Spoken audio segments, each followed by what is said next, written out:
Hello student, एक बार फिर आपका स्वागत है इस क्लास में जिसमें आप पढ़ रहे हैं क्लास 4 के पर्यावरण की वर्कबुक। और आज पढ़ने वाले इसमें चैप्टर 8 पौधों के भाग एवं उनके कार्य।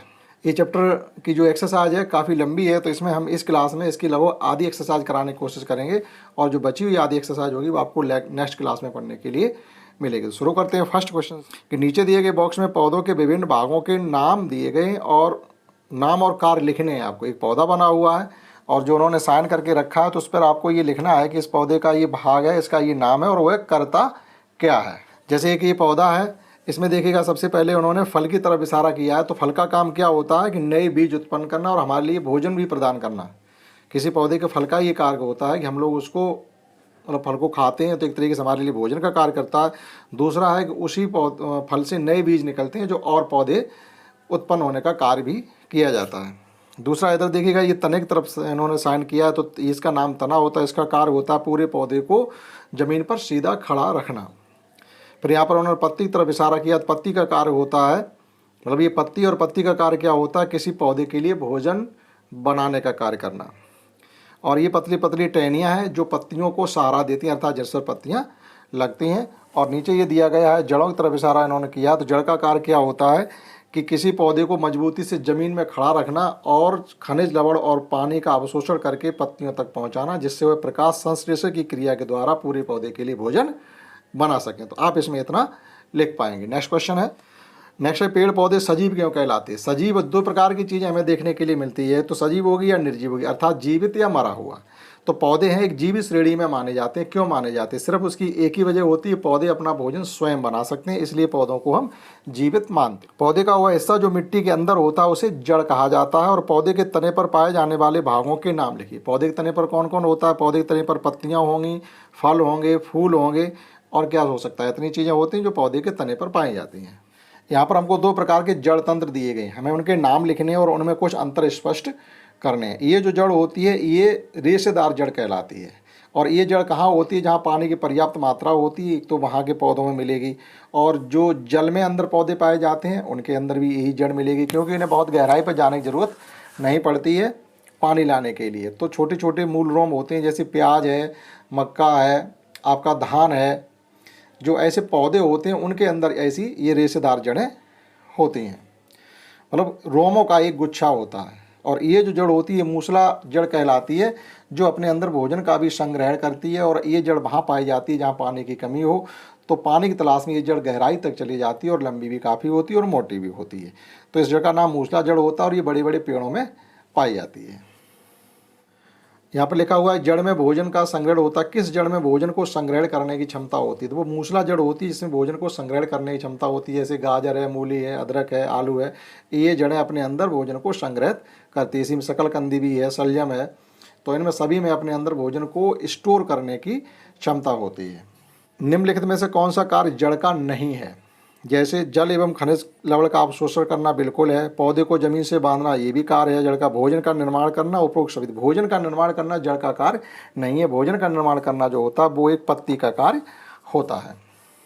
किन्हीं दो खाद्य जड़ों के नाम लिखिए। बहुत सी जड़ें हैं खाद्य जड़ों से मतलब है ऐसी जड़ें जिनको हम खा सकते हैं, जैसे मूली है, गाजर है, अदरक है, आलू है, शलजम है, शकरकंदी है, ये सब जड़ें खाई जा सकती हैं। तो इसमें केवल दो लिखवाई गई थी। विकास के बाग में एक नीम का पेड़ था, एक भारी तूफान आया लेकिन नीम का पेड़ नहीं गिरा। अच्छी बात है, बताइए कि ये नीम का पेड़ आखिर गिरा क्यों नहीं, तो उसकी क्या वजह हो सकती है, उसकी जड़ें गहराई तक गई होंगी और मजबूती से पेड़ को खड़ा रखा होगा उन्होंने, इसलिए पेड़ नहीं गिरा। तो इसकी शाखाओं के कारण जो इसके चारों ओर होंगी, नहीं ये नहीं हो सकता। इसके मोटे तने की वजह नहीं हो सकती, इसकी ऊंचाई भी नहीं हो सकती, इसकी गहरी और मजबूत जड़ों की वजह से वह पेड़ नहीं गिरा होगा।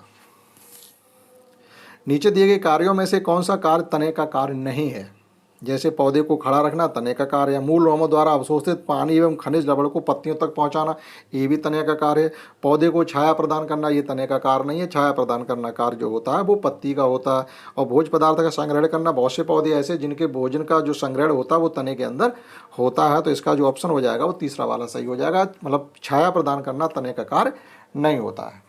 अब यहाँ पर एक प्रैक्टिकल किया गया जिसको आप स्वयं भी घर पर कर सकते हैं और एक रिजल्ट आपको अच्छा खासा मिल सकता है, वहाँ से आप सीख भी सकते हैं बहुत कुछ। जैसे सीमा ने दिए गए पुष्प का प्रयोग कर रही है, अब उसने क्या किया, एक सफ़ेद फूल लिया है और बैगनी रंग के पानी में उसने इस प्रकार से उसको टिका दिया। एक लंबी सी उसमें टहनी होगी फूल में, तो इस प्रकार से उसने उस किसी बर्तन में आप लीजिएगा बैगनी रंग का पानी, वैसे फूल को उसमें टिका दीजिएगा। तो ये प्रयोग किया गया। अब देखिएगा इससे हमें क्या क्या निष्कर्ष मिलते हैं और क्या हमको सीखने के लिए मिलता है।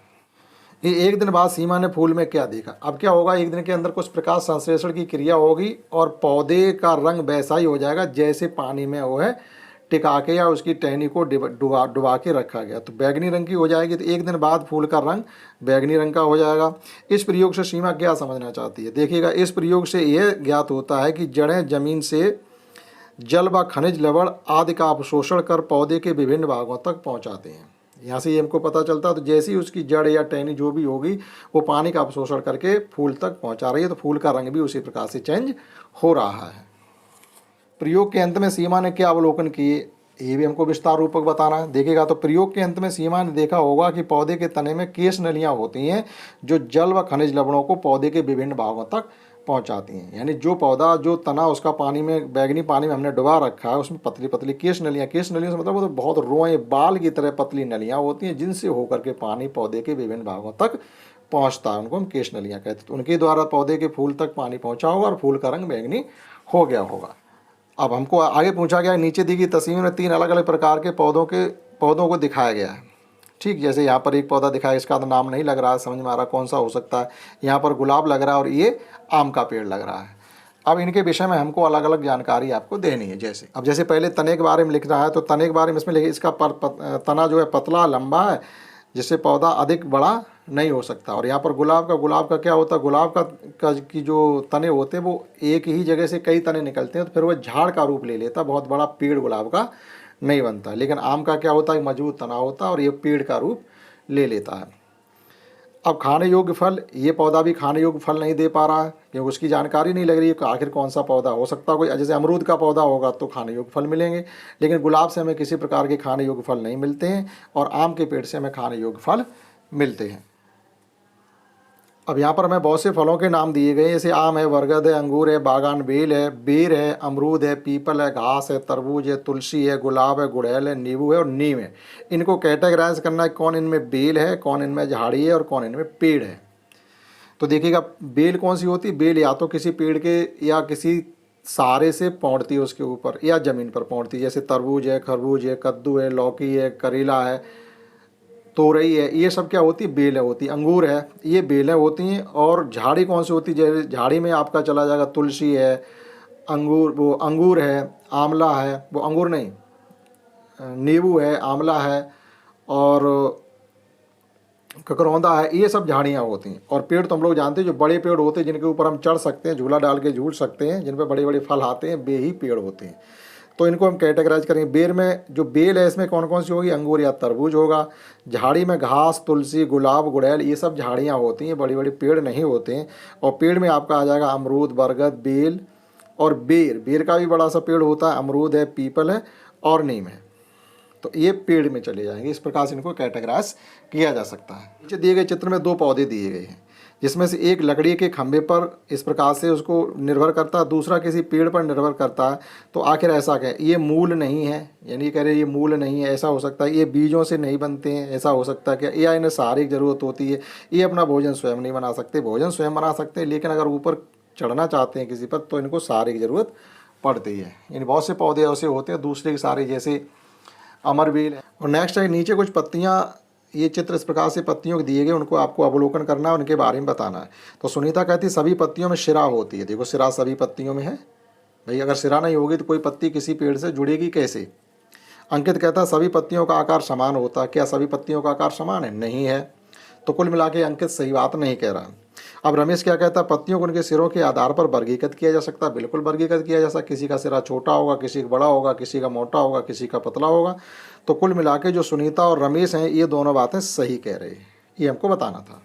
निम्नलिखित में से कौन सी पत्ती में समानांतर सिरा है। देखो समानांतर सिरा एक ये पत्ती जैसे केले की पत्ती समानांतर सिरा कहती है, लंबी सी जा रही है। होती लगभग सभी में समानांतर सिरा, लेकिन मुख्य रूप से आप बा में बता सकते हैं। नीचे दी गई पत्तियों सरल पत्ती, देखो सरल पत्ती का नाम लिया गया। सरल पत्ती का मतलब बिल्कुल सिंपल पत्ती, यानी एक ही डंठल से केवल एक पत्ती हो। अब देखो यहाँ डंठल तो एक है लेकिन पत्तियों की कमी नहीं है, डंठल एक है लेकिन पत्तियों की कमी नहीं है, डंठल एक है लेकिन पत्तियाँ 3 हैं। तो जो सरल सिरा होती है केवल एक डंठल पर एक पत्ती हो तो वो सरल सिरा कही जाती है। इसी प्रकार से यहाँ पर पत्तियों के दो समूह बच्चों ने बनाए हैं। आरती का समूह है, सुषमा का और पायल का। तो ये सभी के समूह कुल मिलाकर के सही बने हुए हैं। तो आप क्या करेंगे, दा पर कर देंगे। जैसे खुदरा सतह है, चिकना सतह है, कैसे पता चलेगा उनको, क्रमागत व्यवस्था, आमने सामने व्यवस्था, धारदार किनारा या सपाट किनारा, तो हम सभी पर टिक करते हैं। और नेक्स्ट है, अमन पौधे एक शाखा को पत्तियों सहित पॉलीथीन की थैली में के अंदर बंद कर देता है। एक आप पत्तियां कुछ लें पेड़ पे लगी हुई और उस पॉलीथीन में उसको बांध के ऐसे ही लगा रहने दिए पौधे पे, और अच्छी तरीके से धागे से बांध दीजिएगा। फिर पौधे को 2-1 घंटे बाद देखने पर देखता है कुछ जो घंटे बाद पॉलीथीन की थैली में पानी की छोटी छोटी बूंदें दिखाई देती हैं। अब इसका कारण लिखना, आखिर ये बूंदें कहाँ से आई हैं।